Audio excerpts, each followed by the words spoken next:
Hey, what's up, guys? Welcome to The Collision. It's Daniel here again, back with Sarah. And a new Sonic the Hedgehog movie came racing into theaters this week. Was it good? Was it bad? Let's talk about it.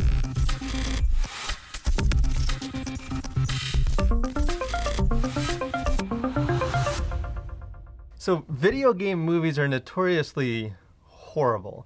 If you guys if you grew up in the 90s and you have any memories that aren't repressed of the Super Mario Bros. Movie, you know what I'm talking about.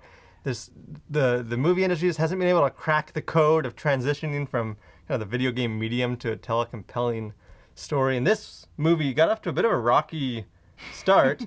Had to release the first movie trailer, this complete outrage, backlash at the look of Sonic. This abomination that they put on screen, went back, redesigned the whole movie, redesigned his look, spent who knows how many millions of dollars to kind of appease the fans and try and earn back some goodwill. So the movie finally came out, and what do you think? I feel like I'm a mixed ideas about it. I feel like I'm a little... I didn't have high expectations going into it, especially because of the previous review or trailer that came out. But so I feel like I was good with it leaving the theater. Yeah, and I think we're gonna probably end up kind of even just mixed in our own review. I think Sarah's a little more forgiving, positive towards it. I did not like this movie at all. I found this experience quite painful to get through. Again, we took our two boys, and that's usually for when we do kind of these movies aimed at kids. That's somewhat of our barometer. We know we're not necessarily the target audience for a Sonic the Hedgehog movie. After all, I was more of a Nintendo kid, not a Sonic kid. But so we kind of try and judge a lot of it off how our boys were into it. How were they? You think were they feeling it? They got through the whole movie. I remember Logan, the one I sat next to, actually by both, but I talked to Logan and he turned to me and he's like, "I forgot you were there, Mommy. I was watching the movie the whole time." And they're like, so they were entertained for sure, but we asked them what their favorite scenes were, and I guess, are we spoiling? Maybe don't spoil that. He talked about the spoiler at the end of the movie, and I was like, okay. Yeah, but even though, after... when we got home, they were talking about, and I don't know how much of that's just that they like Sonic, the character, as opposed to just actually enjoying the movie. But let's kind of break down a little bit of it. What's sort of the basic plot of this? We got Sonic coming to the real world. So he had to leave his other world because he was getting hunted by a bunch of people looking for his power. So he was sent to Earth to hide from the evil...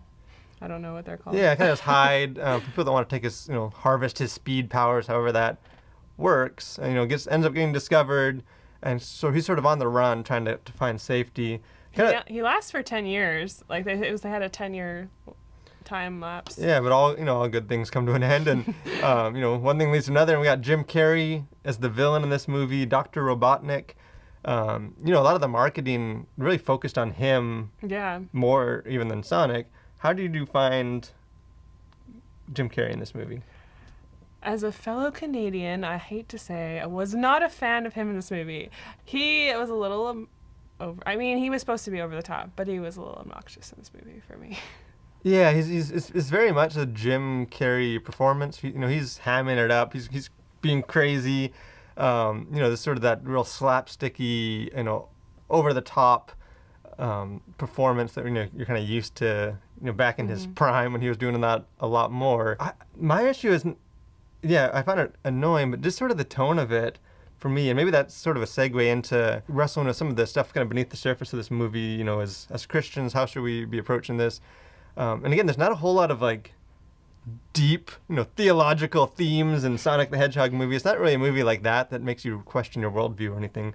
But I think just as parents and kind of thinking some of the how things were portrayed, some of the content in it, I kind of found the tone a little kind of shooting over the heads of the younger. I don't think the boys got a single joke he ever, or even a comment. I don't think they got any of it, and I didn't even really find it all that funny. So Jim Carrey particularly he's not really even funny as much as he is. He's just rude. Like he's just sort of a jerk, and he's kind of saying these real mean things, but they're not real clever. They're not like real goofy, fun kid villain, kind of cartoonish villain. Like he's just kind of a straight up jerk.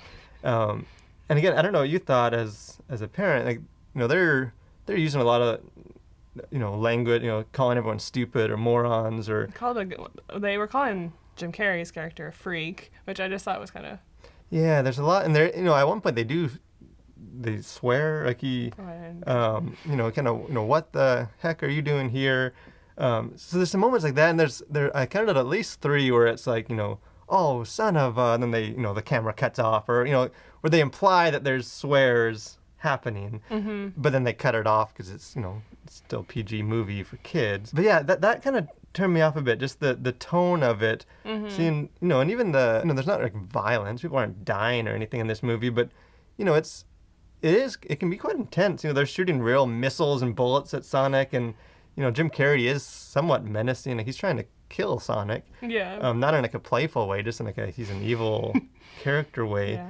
So I don't know what you thought is sort of the tone for. Yeah, Logan, I looked over at one scene where there was like a lot of explosives and guns and stuff going on, and he was like freaking out. He was like, so I mean, as a young kid, it's like a little extra, but. Yeah, so I don't know, and maybe our kids are just fell on the kind of the younger side. They're 5. Maybe someone like a 9-year-old would get more, more from it. But in a lot of ways, and it's kind of ironic because this is in some ways the staple of the Sega itself, is it's trying so hard to be kind of edgy and cool and push the boundaries, and because there's a lot of, but then it just sort of falls short of actually achieving that. Because there's a lot of like pop culture references and things, but even from the time that this movie was, filmed, and then the CGI work, like a lot of the references are already dated. Like it struck me almost like an older guy trying to be hip with the kids, using the lingo that they use, and they're doing the floss and some of these things that are already kind of, peaked and going down. That it seemed like it was trying to kind of be cool, and because of that, I just felt like some parts of it just weren't. I just didn't feel comfortable with some of the scenes and stuff with our kids, or just. But I will say I enjoyed most of the scenes with Sonic in them. When Sonic was interacting and with I don't remember his name, the police officer. And his wife comes in. I just thought some of those were cute. I liked Sonic as the character, but it was more of the Jim Carrey side that. Yeah, maybe that's a good way to put it too. I think this movie, when Sonic is on screen and kind of doing Sonic things, the movie's entertaining. He gets some laughs, and he's sort of a charming. I thought he would be annoying, but he really. No, I didn't find him annoying. It's just anytime he's not, all the human stuff, which is a lot, like probably over half the movie is dealing with the human character and his his own conflicts and and his family, marriage, and job stresses and responsibilities, and then Jim Carrey eats up a lot of the screen time on his own, kind of doing his thing. Anytime it wasn't Sonic, I just felt like there was just a disconnect where it, you could just feel our kids sort of, eager for Sonic to come back and start going fast and doing funny things. Because even some of the themes that the adult characters are dealing with, it's just stuff that a kid isn't going to latch onto and feel inspired by, making career decisions and satisfaction. And, like the main human character, his I guess sister-in-law is trying to convince his wife to divorce him, and I found that kind of off-putting too. They play it kind of as a joke, and we've seen this character a million times in movies, but it's just sort of making light of divorce and marriage, and so I don't know. I think this movie would have been better off to really just focus in on Sonic and not try and kind of surround him with all these human characters that were way less interesting. But maybe what kind of like final thoughts for this movie? Things that maybe we haven't touched on yet. Any? I thought it was entertaining and the boys got through it. I would probably suggest renting it and watching it at home instead of going and spending money to go to theaters to see it. I wish the boys' favorite character from Sonic is Tails, and I wish Tails was in the movie. Yeah, even just to have the dynamic of having kind of the two cartoon characters would have helped to have kind of more. It's really Sonic's the only, except for the intro of the movie. There's a couple other kind of creatures. Short. I thought that. Yeah, but he's the only non-human human character in it. But I also liked the look of Sonic. I mean, I know they had a struggle getting there, but I actually really thought they did a really good job. Yeah, and so for me, this movie isn't like Angry Birds 2. This isn't like a super offensive, just horrible garbage movie. It's just sort of a dud for me. Like, it wasn't heartwarming. It wasn't all that entertaining.